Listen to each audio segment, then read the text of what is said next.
So we're going to now talk about energy concepts in the context of nutrition.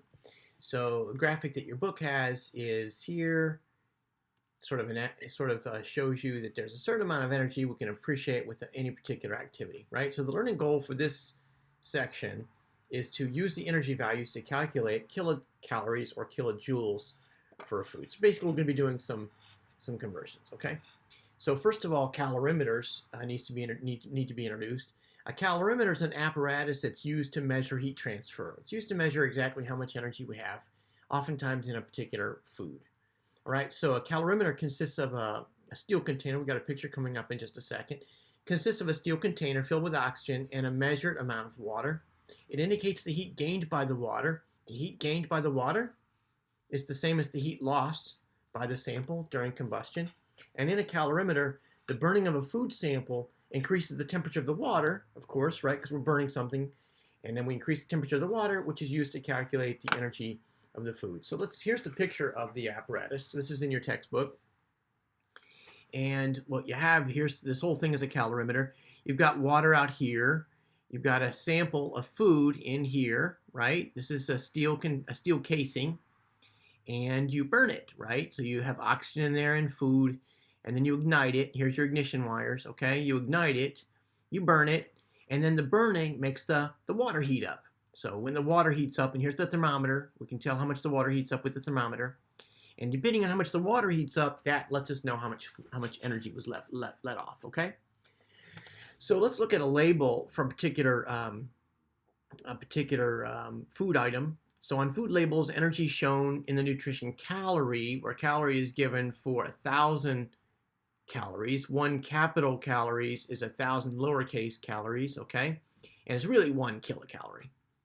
All right, so you can see that you've got 130 calories here in this sample. 40 of them come from fat, and so the rest of them come, I guess, from proteins or carbohydrates. All right, so you've seen those kinds of labels before.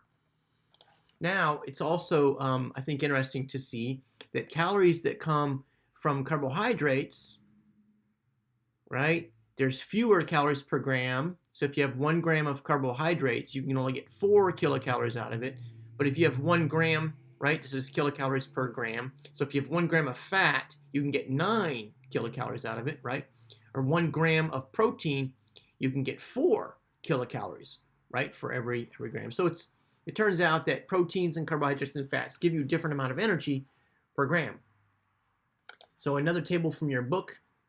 This is kind of interesting. 1 medium apple has about 15 carbohydrates in it, 15 grams of carbohydrates, which is going to give you about 60 calories, or capital C calories, right? 60 kilocalories. 1 banana has got about 26 grams of carbohydrates, right? And 1 gram of protein, right? And you get 110 calories from that, right? Ground beef, steak, salmon, right? These are sort of interesting. No carbohydrates in salmon or steak. Ground beef, no carbohydrates, right? That's interesting. Chicken with no skin, no carbohydrates. 1 large egg, no carbohydrates, right? But you can see you've got different ways that you can get calories. Just because something doesn't have any carbohydrates in it doesn't mean there are no calories, because you can get calories from fats and proteins also. All right, so let's do a learning check, and then we'll be done with this, okay? A cup of whole milk contains 13 grams of carbohydrates.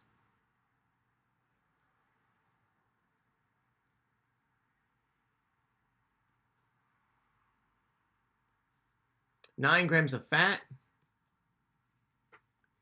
and 9 grams of protein, right? And we know that, let me come over here and get my black marker. And we know that, according to the table we got in the previous, or 2 slides ago, there's 4 kilocalories per gram of carbohydrates and protein. 4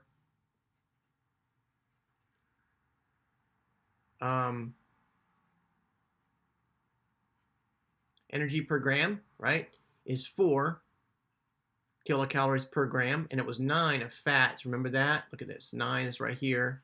9 kilocalories per gram of fats, right? So let's look over here. Where was I? Here? No, where was I? Oh, I was in another slide. Just let me go back to that PowerPoint. Yeah, the slide was here. Nope, right here. Okay. And so the question is, how many kilocalories does a cup of whole milk contain? So a whole cup of milk contains 13 grams of carbohydrates, and there's 4 kilocalories per gram, right? So it looks like I'm going to multiply those two. So 13 times 4 is equal to 52. 9 times 9 is equal to 81. 9 times 4 is equal to 36, right? Okay. Round the final answer to the 10th place. All right, how many kilocalories does a cup of whole milk contain? So 52 plus 81 plus 36, it's going to be 9. 5 plus 8 is 13 plus 3 is 69. 169. And this is, if we're supposed to round the final answer to the 10th place, it's going to be 170 kilocalories. Okay? So that's essentially what we call 170 calories, right? If we use a capital C for calories. All right, so let's just look at a couple more tables, and then we'll be done with this conversation, done with this section. The number of kilocalories or kilojoules needed in a daily diet of adult depends on the gender, age, and level of physical activity, right?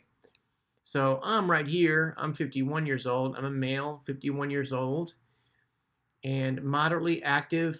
I'm moderate. I'd say I'm a little bit more than that. I run a couple times a week. Let's say I'm moderately active, okay?